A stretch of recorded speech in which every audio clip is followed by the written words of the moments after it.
Hi, my name's Scott the Miniature Maniac, and today we paint the character you guys decided on from the new Marvel Crisis Protocol game, Doc Ock.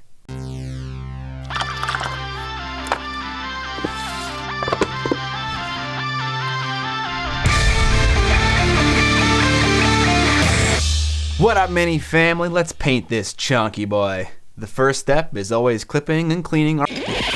Actually, you guys get this stuff. Let's talk about something else. Whenever I make a video about painting a miniature, I like the video to have a greater purpose beyond just, here's how you paint this specific dude. While I was painting Doc Ock, the metaphorical wheels of my brain were spinning in mud and I didn't know what to do.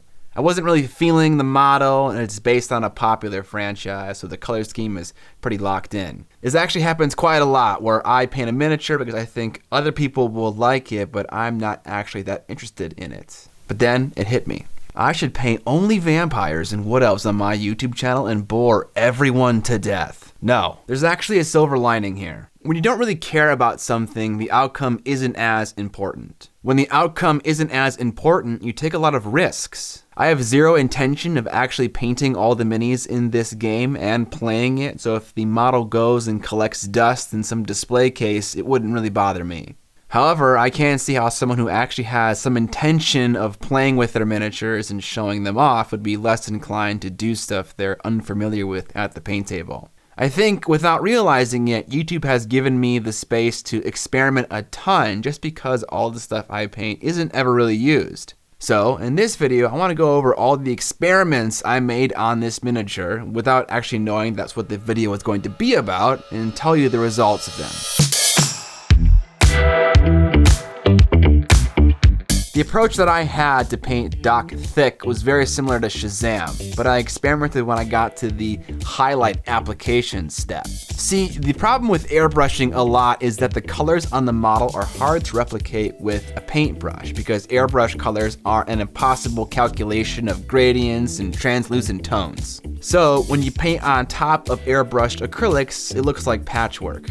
In an effort to address this problem, when I tried to add some final punchy highlights to the green suit, I did it with white and my final green color mixed together. This created some splotchy highlights, but then I took my final green color again and tried to hide the transition of my splotchy mess with a little bit of glazing. I liked this experiment. I think it was a great way to add a little punch of contrast in very specific areas with a paintbrush on top of airbrushed work.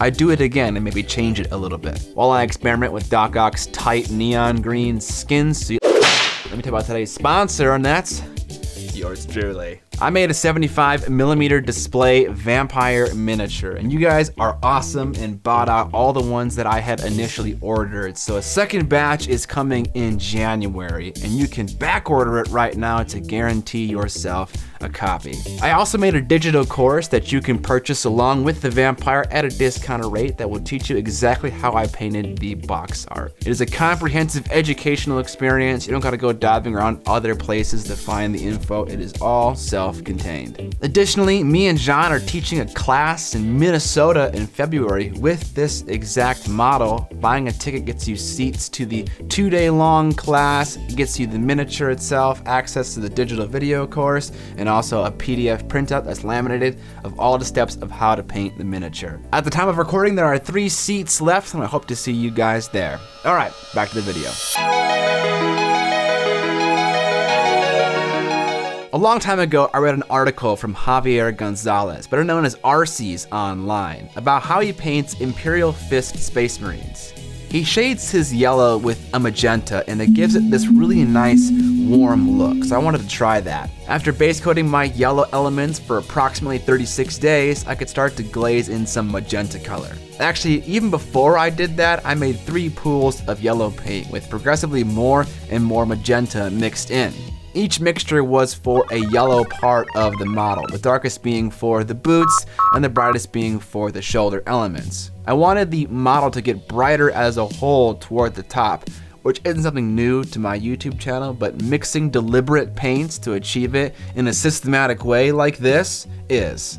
Okay, back to glazing. At first, I wasn't really too concerned with the small, tiny volumes. I was just trying to address the major ones. For instance, where his chest slopes down would be darker, under his massive forearms the size of 2 liters would be darker, etc.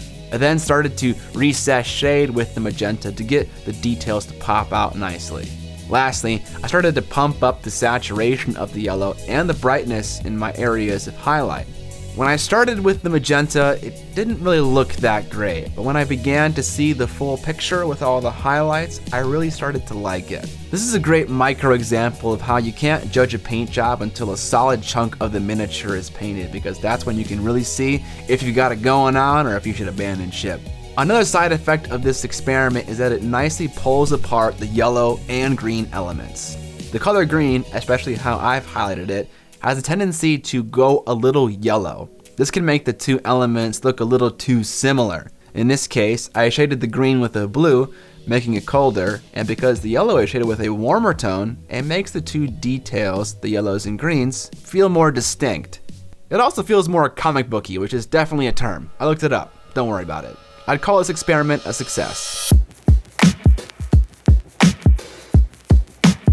The metallic tentacles have a high probability of being a massive pain in the ass to paint due to how skinny they are and having literally a billion edges and recesses. So I decided to be a lazy piece of garbage to see how much I could get away with. In the name of over-the-top comic book looks, I painted all the metallic parts with my shiniest metal that I owned. Once that was done, I broke out my Tamiya panel liner, which is enamel wash, and recess shaded all the tentacles, which took me about 3 minutes, whereas if I did the same thing with a normal acrylic paint, it'd take me like 3 hours. I let that set up for a while and came back and removed some of the spillover with white spirits. And that's literally all I did for the metallics. For a board game miniature, I think you can get away with this pretty easily, but in my case, it kind of looks a little out of place with the rest of the miniature. That was it in terms of major experimentation.